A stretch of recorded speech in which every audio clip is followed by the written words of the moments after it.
Welcome, everyone, to the October 2020 Tanho Monday Textual Study. I am your host, Shirley Paulson of Early Christian Texts, and our presenter this evening is Dr. Hal Taussig.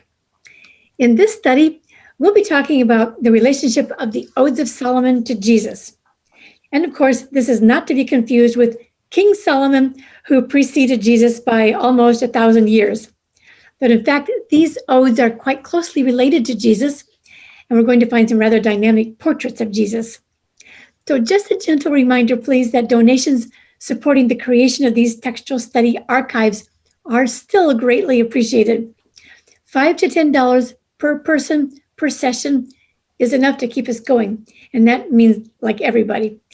You can find the donation link and the text we're studying tonight, and more important information about past and future study sessions, as well as other archived recordings on the Early Christian Text website by clicking the button on the homepage that says Tanho Monday Textual Studies. So, Hal, it's all yours. I can't wait to hear what you've got to tell us. Thanks very much, Shirley, and let me know when we have problems sound-wise as well. Sure. Thank you. Very good. So I'm aware that a number of you are real wonderful students of the literature of the Odes of Solomon, and we have already had one whole session on this on our Monday night sessions. And I want to focus a little bit on the complexity of Jesus and the Odes of Solomon. So spoken directly, here's where I am on this, and then I want us to look at 4 particular odes to see what we can make of this. So the Odes of Solomon is simply the wrong name, as far as I'm concerned, to this text. It does not have anything to do directly, as far as I can tell, with the King Solomon, which is what it means to allude to. And it is a 1st, 2nd, or maybe 3rd century CEE document. So the first puzzle we have, and that I'm going to skip, is why do they call it the Odes of Solomon? Some of you may know something about that background. I'm not quite as interested in that question. I'm more interested in the problem. And the second major thing to say about these 41 or 42, and we can get back to that issue in a little bit, odes, is that they all come from the early 1st, 2nd, or 3rd century, as I was saying. And we have there a fairly clear picture that Jesus is in them. But as soon as I say that, the first thing for me to say back is Jesus isn't in them. That is, as we will see, there are clear indications that the writer in at least some of the odes is writing about what we think is Jesus. The language is from that time, but the, for me, wonderful dilemma tonight is that it never mentions Jesus. And we're going to look at that right away in a few minutes.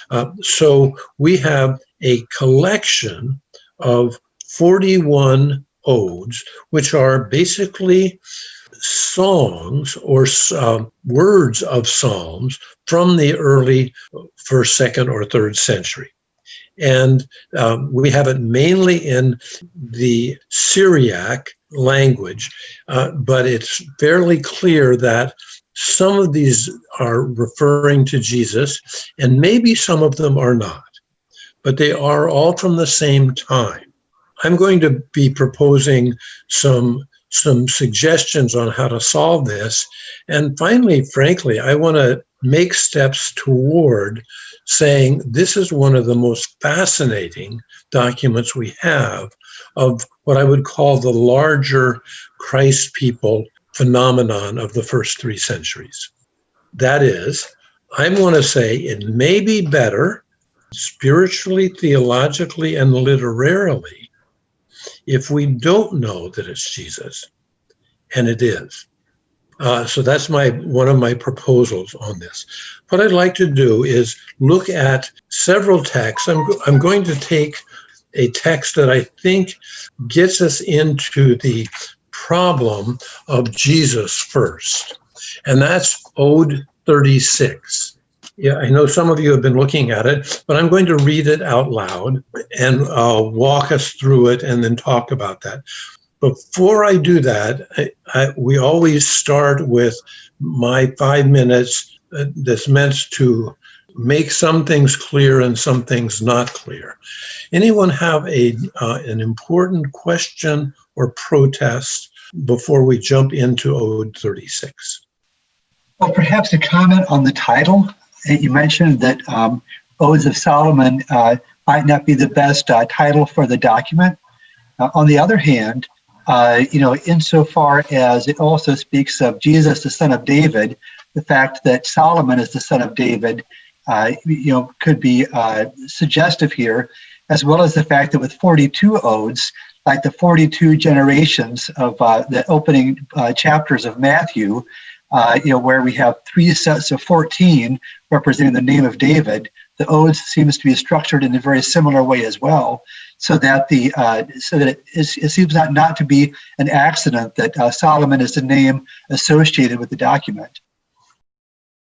That line of thinking is so fascinating and lovely for me, is that it makes us see that it might be best for it not to have Jesus in it. And one might say Jesus might insinuate himself into the text. I don't think that's exactly the way I would say it eventually, but Mark's numerological approach in that case, I think is really fun for us to see that, yes, someone is messing with us in a wonderfully complicated way. Other questions or thoughts as we jump in? Make sure you know the question or the problem. My question is to capitalization. There's one place where it says, is it child of humanity? And why is like humanity capitalized? Most high, that I get that, capitalizing both most and high, but several other places in this one and in the other verses, I'm just curious why the capitalization. Oh, great question, Hillary. And the main answer back is that translators by and large, make capital letters up. By and large, these texts have no capital letters, no punctuation, and no spaces between the words. So those of us who translate, and there are folks here tonight that have translated directly. A colleague of mine translated text that I gave you. Basically, translators have to fill in for the modern world the idea of capital letters and punctuation. So this shows how much translation itself is a modern product. So why the text that I've given you all tonight has capital letters is that the translator that I worked with and I, who supervised her, both decided for capital letters. And that was mainly for the reason that capital letters for the modern and postmodern person mean things. And we tried to do then, therefore, translation that was meaning things in the way that it might have meant things when it didn't have capital letters, but the capital letters where the ancients did another way of meaning the way we mean with capital letters. So, for instance, child of humanity is probably indicating a specific person of note, yes, and therefore exactly. They have a title, and that's their title is capital C, capital H, because we're not talking about any old child of humanity, but a person. Yes. And just to say a little bit more about that particular translation, there's more mischief afoot in that, because the most Syriac translators probably would traditionally translate that Son of Man.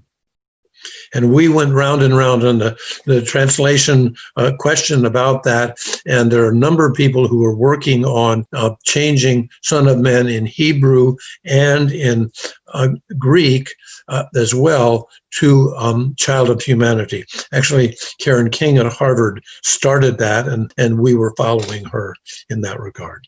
Okay, so now let's read a little of Ode 36, and I'm gonna walk us into the problem and the fascination little at a time. Here's the way it begins. It's in the first person singular.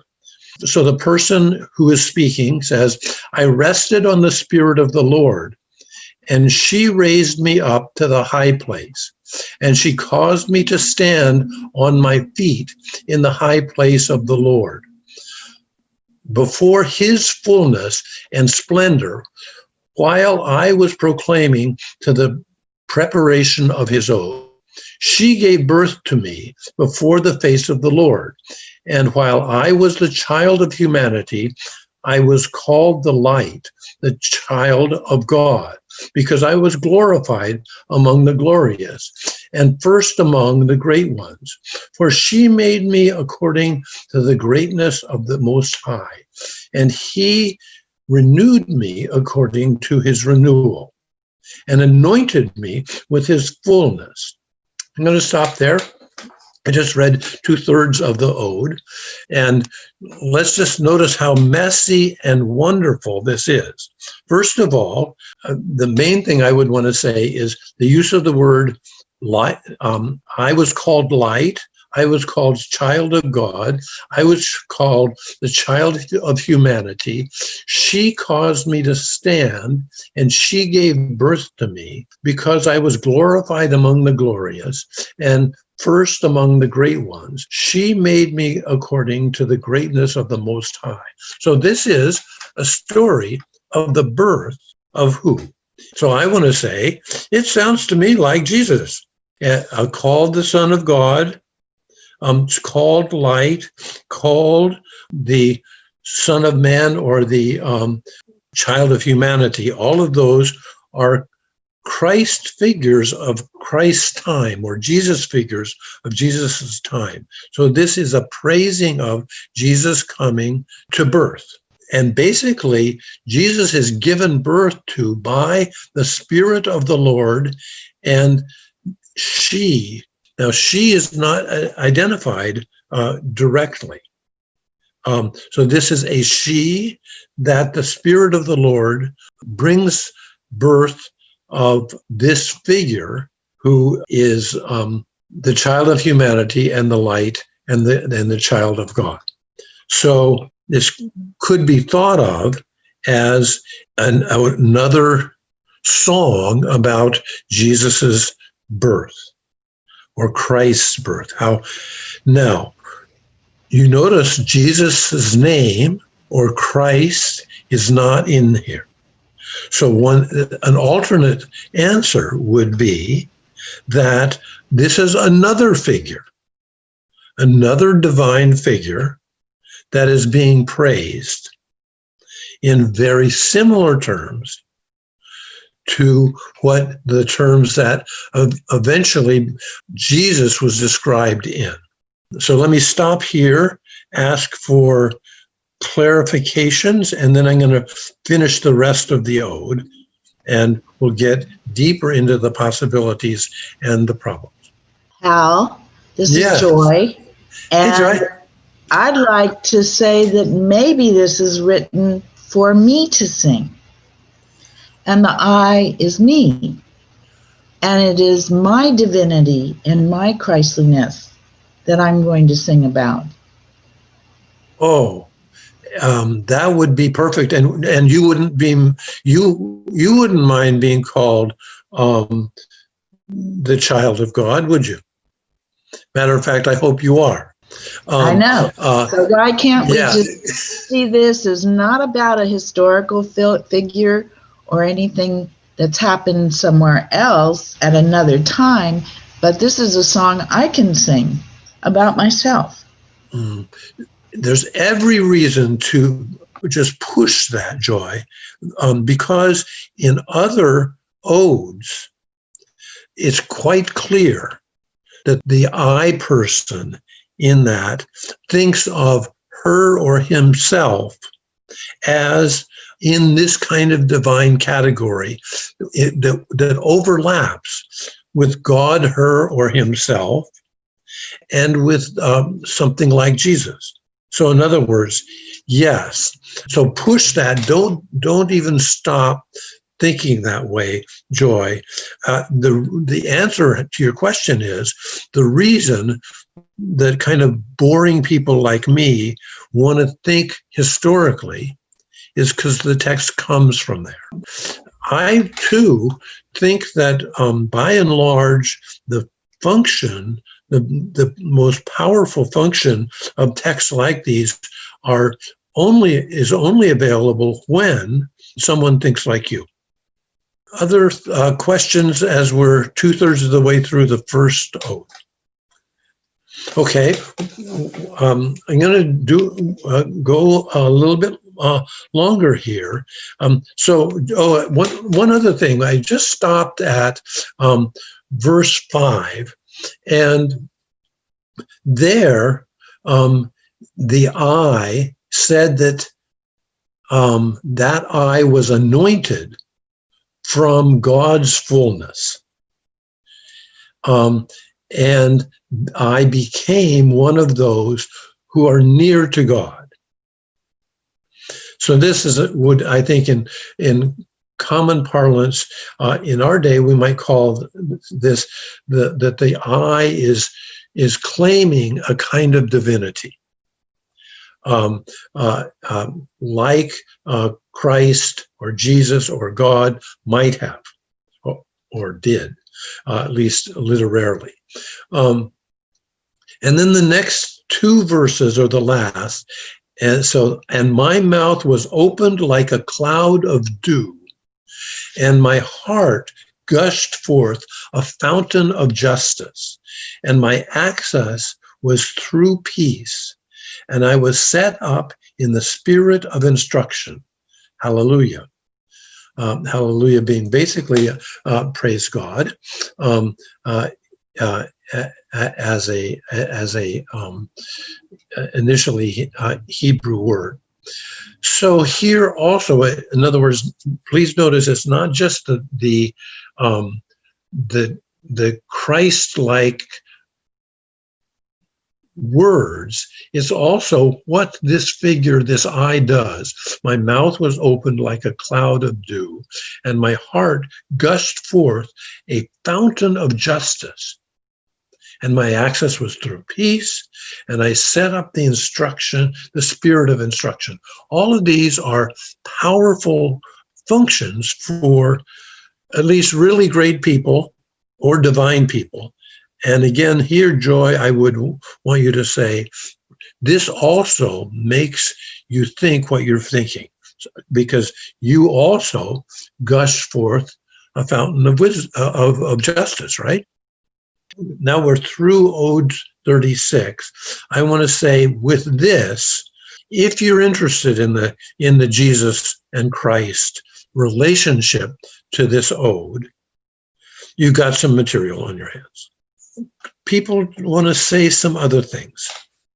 I would be interested in hearing your thoughts about this identity of the child of humanity or Son of Man, or however we want to put that, in terms of pre-Jesus literature, as in Ezekiel or other texts.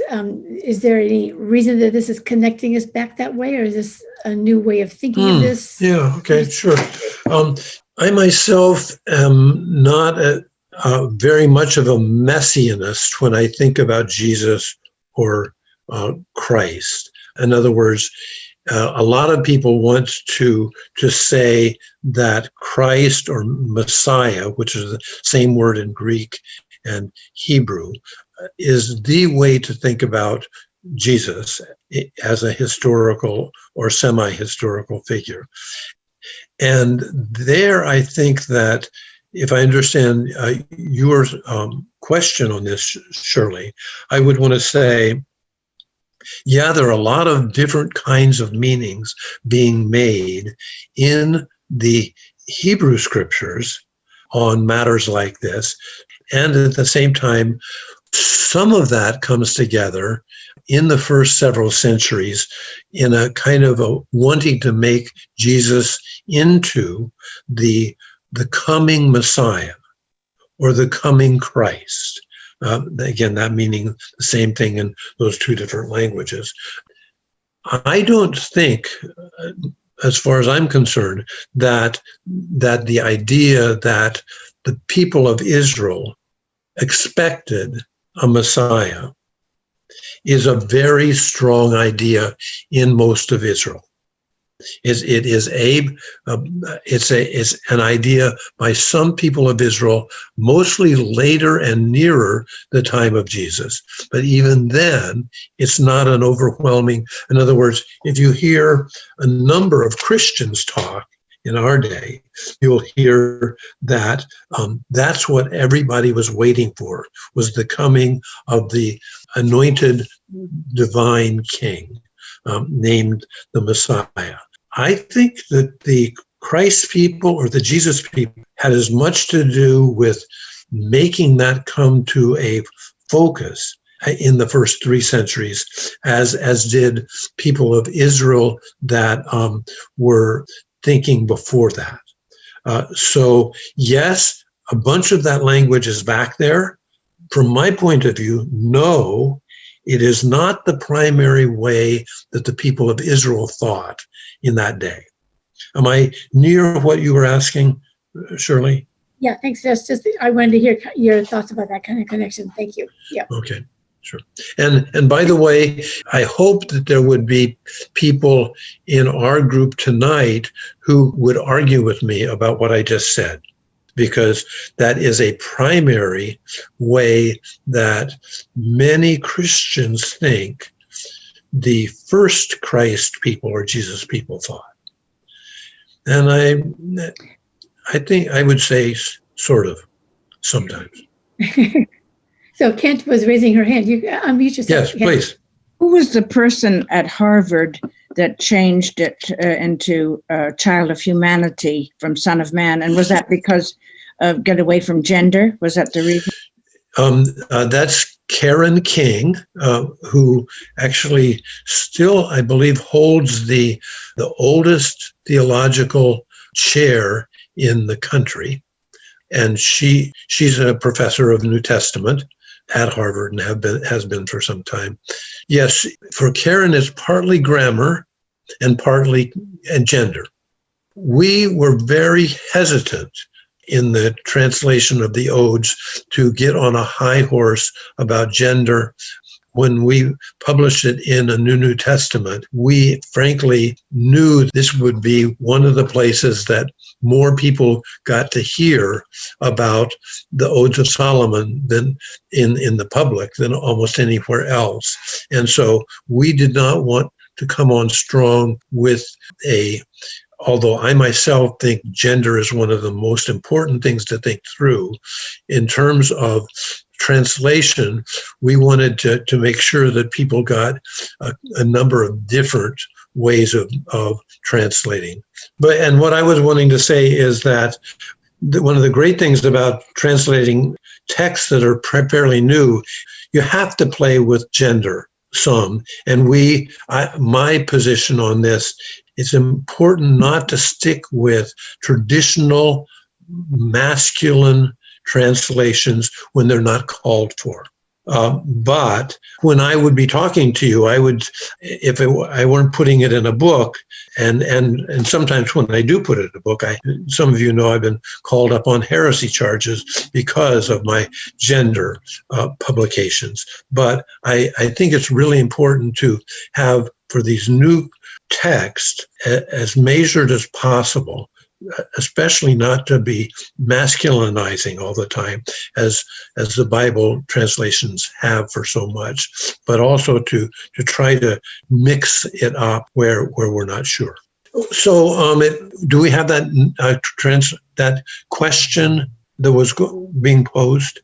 Helen, that was you. Can you talk now? I just wanted to say that it was in the Gospel of Mary that Karen King used the child of humanity, and I just love it there. Yeah. No, and she's, of course, there's a wonderful host of people working on that, and I include myself in that group that has gotten in trouble and made some breakthroughs in that regard. But thank you for that. Sure. That's what I was going to say. We appreciate it because, we've all gotten in trouble for that. But if we all keep doing it and pushing it and saying it, then pretty soon we won't be getting in trouble for it anymore. Yeah, well, and really, for the two co-authored Sophia books that I authored early on, and that I was I had church charges brought against me about, it turns out it worked out all just fine. Having the fights really helped. Okay, so let's see. We've got someone also. Mark, you want to say that to everybody? Sure. Yeah, just two comments. First, as far as the Son of Man is concerned, I also appreciate what Karen King does with that. Although personally, I kind of like to split the difference and use the phrase Son of Humanity. That kind of has a ring to it for me. But in our translation of the Odes of Solomon, my colleague Samuel Zinner, who has translated it from the Syriac, is simply choosing not to actually translate the phrase because of the many controversies around it, and simply transliterates it literally as Varnasha.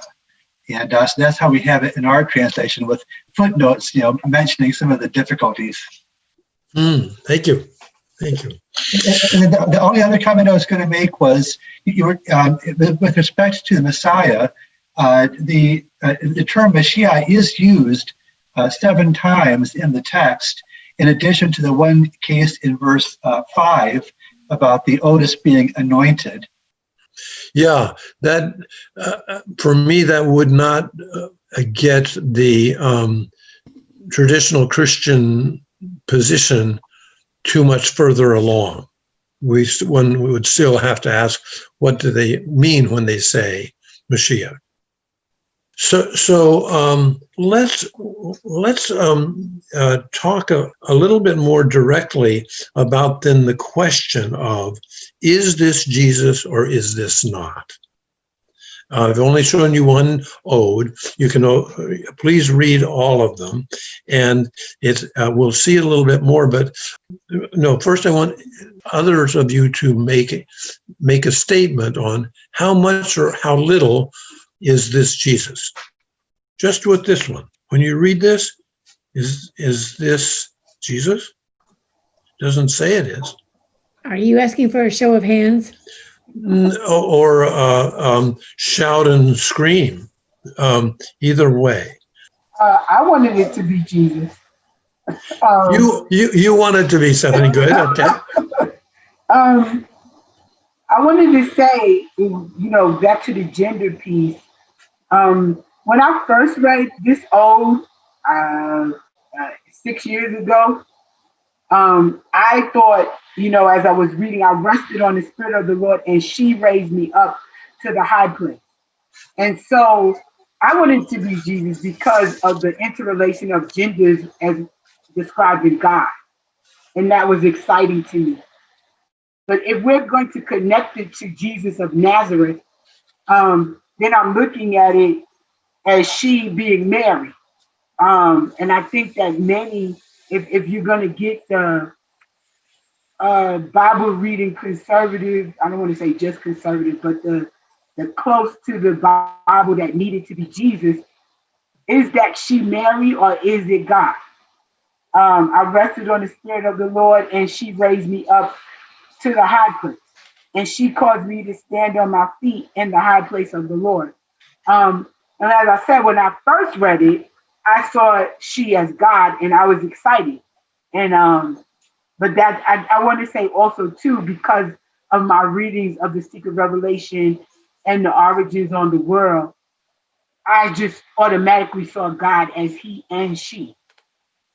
So is that what it's saying? And if it, I would, it's exciting. I need that to be Jesus myself, because that gives it a whole new look on Jesus and the spiritual realm, and takes off binaries as far as gender is concerned with God. And so I need it to be Jesus. Yeah, and Janice, let me get to you next, but I want to respond to Stephanie.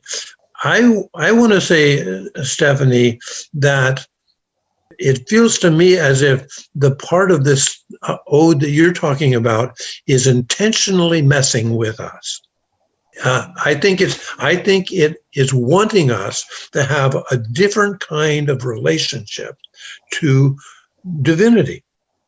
And it's intentionally messing with it, and I'm not sure of this, but I think it's pretty close to it wants to make the merry people nervous. In other words, it wants to make the coming of this person into divinity by birth. It wants that to be in a multiplicity, so that one can't reduce the bornness of this person to just, oh yeah, it was Mary and Joseph, or Mary and not Joseph. So Janice, say a little bit more. You were saying that you thought probably it is not Jesus. You want to say a little bit more?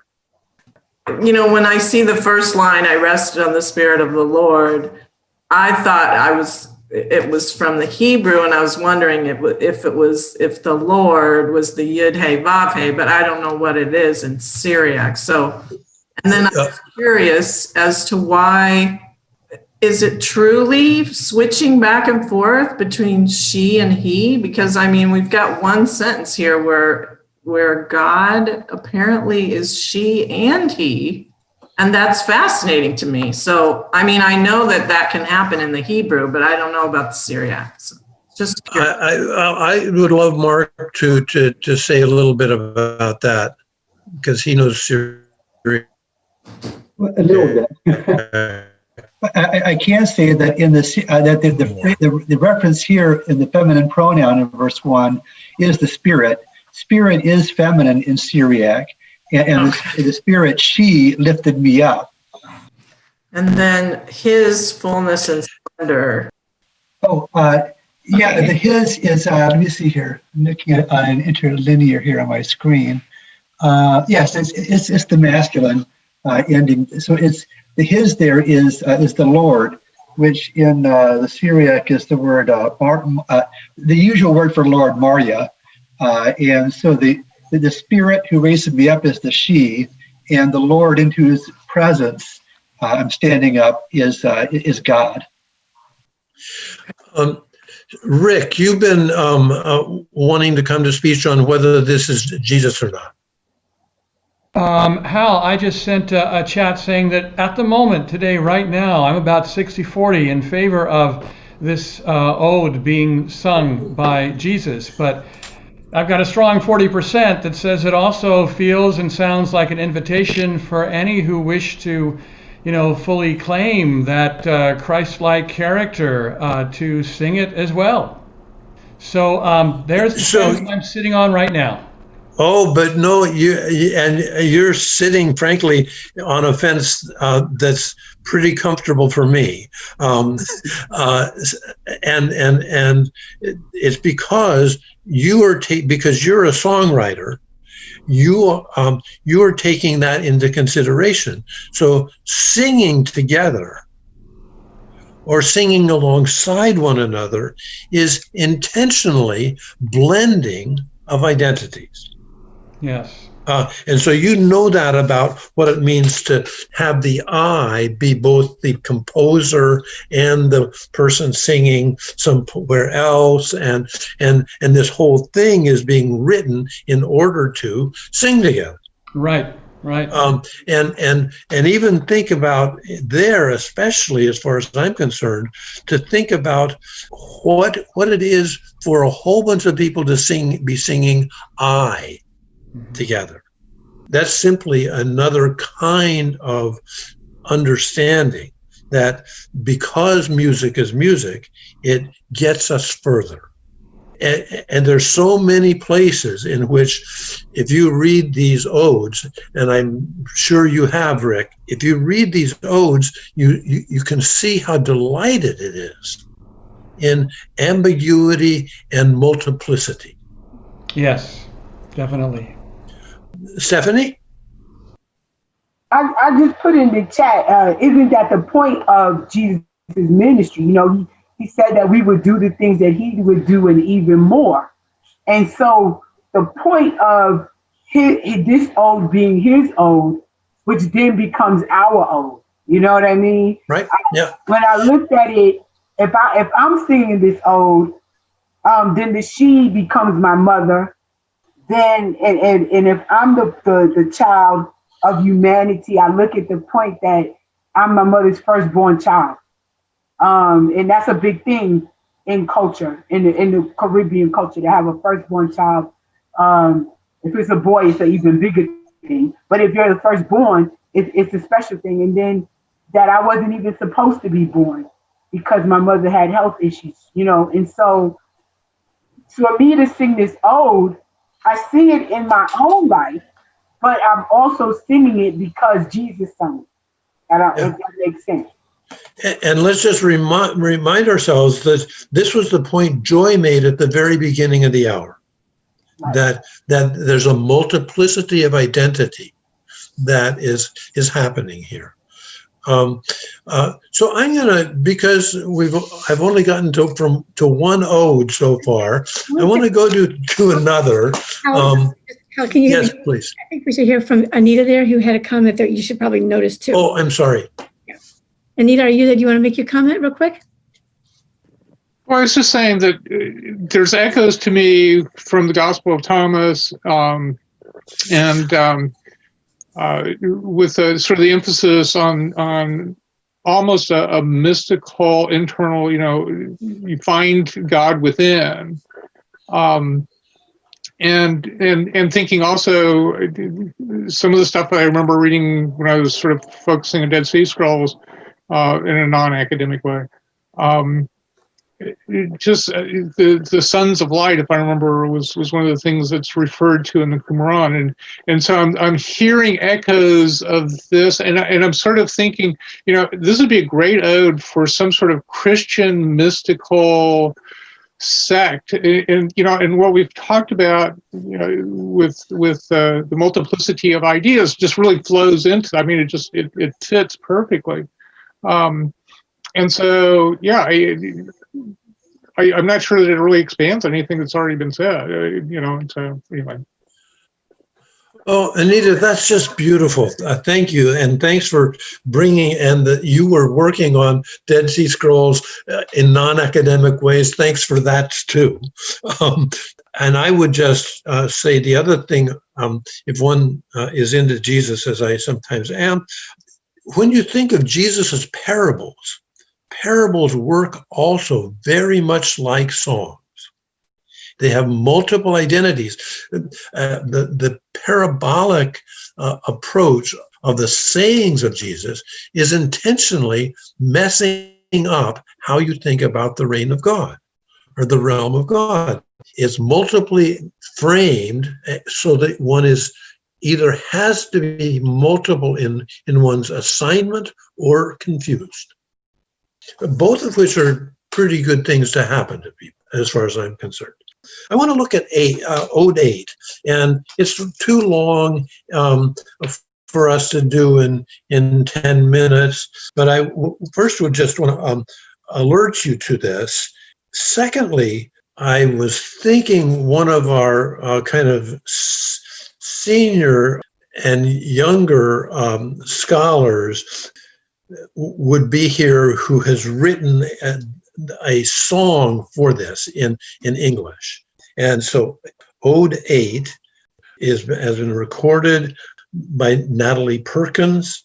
You can get a whole DVD of contemporary song by Natalie Perkins of the odes. Not all of them, but a bunch of them. Really quickly, Hal, too, that we do have a podcast with Natalie talking about that ode in our Early Christian Text podcast also. So, yes, thank you. So I'm going to first just read the poeticness of this first stage. And the other thing I want to say about Ode 8 is, like so much of the odes, it's just full of joy. It's a whole bunch of experiences put in song that are from people who are in really difficult circumstances and people who are full of joy. I'll just read a few of this, and then I want to jump to later in the ode. Open your hearts to the dancing joy of the Lord, and let your love abound from hearts to lips, in order to bring forth fruits for God, a holy life, and to speak with attention in his light.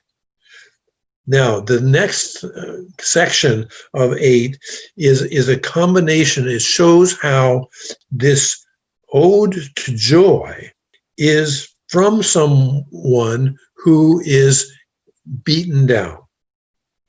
Stand and be restored, all you who were once flattened. Speak, you who were silent, because your mouth has been opened. From now on, be lifted up, you who were destroyed, since your justice has been raised. For the right hand of the Lord is with you all, and she will be a helper for you. So Liz Maragula, our translator here, translates always when the right hand of the Lord happens in the odes, and it does a lot. She translates it she. And she has done a study of the image of the right hand of the Lord in the Odes of Solomon. And she basically sees that the right hand of the Lord literally is she. And you'll notice that she also translates very clearly the Lord as he, because we're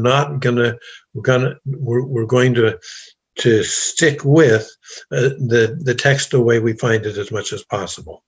Now, here in one of the things to say there are many other things to say about Ode 8, but after verse 7, Liz and I cheated. And we followed another scholar, James Charlesworth, who in the middle of odes, where Charlesworth thinks that this is really Christ, he puts in the words, Christ speaks, but that's not in the text. It's not in the Syriac text. But he thinks it's so clear that it is, that he puts it in. And so he does, after this opening section of Ode 8, he says the next 13 verses are all meant to be understood as the words of Jesus or Christ. And here, I'll just read you a little bit and see what you think. This is a kind of a creator Christ. Hear the word of the truth and receive the knowledge of the Most High. Your flesh may not understand what I say to you, nor your clothing what I show you. Keep my mystery, you who are kept by it. Keep my faith, you who are kept by it. Recognize my knowledge, you who in truth know me. Love me with gentleness, you who love. For I do not turn my face from my own, because I recognize them. Even before when they did not exist, I knew them. So right after the part of the song that is full of joy and saying, stand up after you've been beaten down, this other voice comes in that says, hey, I know those guys. I know those people. These men and women I know, and they're my folks, and I'm helping them along. Again, no Jesus in the words, but I guess one of the things I would say is, if it isn't Jesus, it's clear that some people wish it were. Here I'm having a Jesus without a name, or a not Jesus without a name, with this character, with this power and this compassion that is key. And I'm just finishing up a book on sort of an overview of the early Jesus people, with a number of others. And there we are noticing how much that those first 2 centuries had a lot of other literature that didn't necessarily want to make Jesus the key figure, but just a figure. Some of them, of course, want to make Jesus the figure, but it's a big, wonderful 2-century jumble of how much you need to put Jesus at the center or at the margins. Okay, well, let's hear from another couple of you briefly before we have to go. I just put a comment in the chat box there with a question about the pronoun in Ode 8:6, because in the series, the hand is feminine, but the pronoun in 8:6 is masculine. So that would appear to refer back to the Lord as opposed to the Lord's right hand. The Odes intended for the helper to be, the right hand, but Odes could have used a feminine pronoun, but chose not to. Yeah, that's a great question. Thanks. That's more than I ever know about verse 6. Thank you.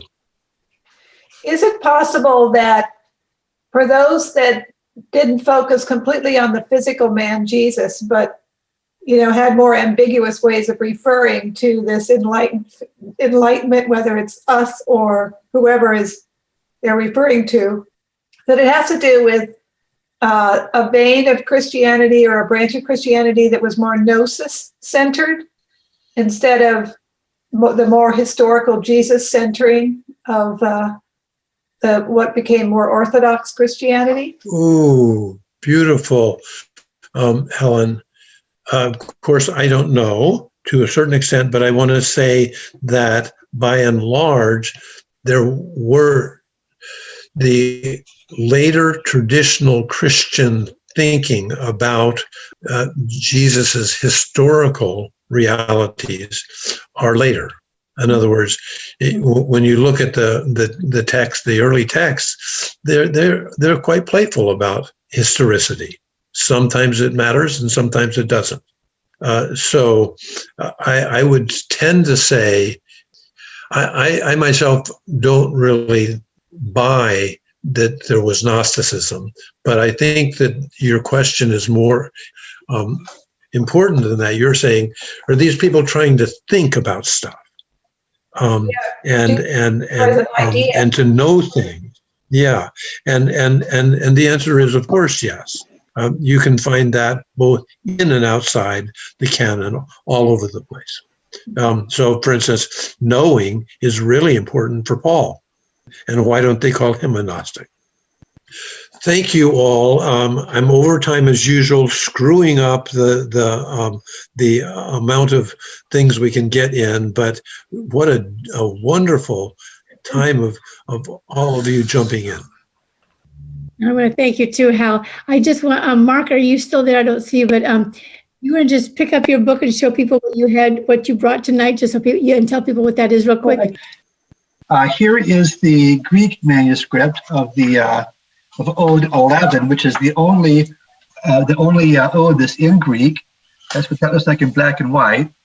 And in Coptic, here's an example of the Coptic manuscript. That's also where there's no words between the those words, as Hal said. And there are two Syriac manuscripts. This is manuscript N. It's much harder to read, a little smaller there. Manuscript H is the other Syriac manuscript, which is easier to read because it's nice and big. So those are the four different ancient manuscripts that we have of the Odes of Solomon. That's very cool. Thank you. Oh, and thank you, Mark, so much for spending your time with us. It's really been very helpful. I've really enjoyed it too. Thank you very much, Hal. Thanks, everybody, so much for your participation. This was the October 2020 Town Hall Monday Textual Studies discussion on the relationship of the Odes of Solomon to Jesus, led by Dr. Hal Taussig. Once a month at 8 to 9 Eastern Time on Monday nights, generally the 4th of the month, we provide a discussion of one of the early Christian texts. Dr. Hal Taussig leads these sessions, sharing a well-framed overview of the particular text. To donate, simply click on the Town Hall Monday Textual Studies button on the Early Christian Texts home page. You'll also find the donation button directly to Early Christian Texts so that we can continue hosting the website. Thanks so much, everybody. We hope to see you next month.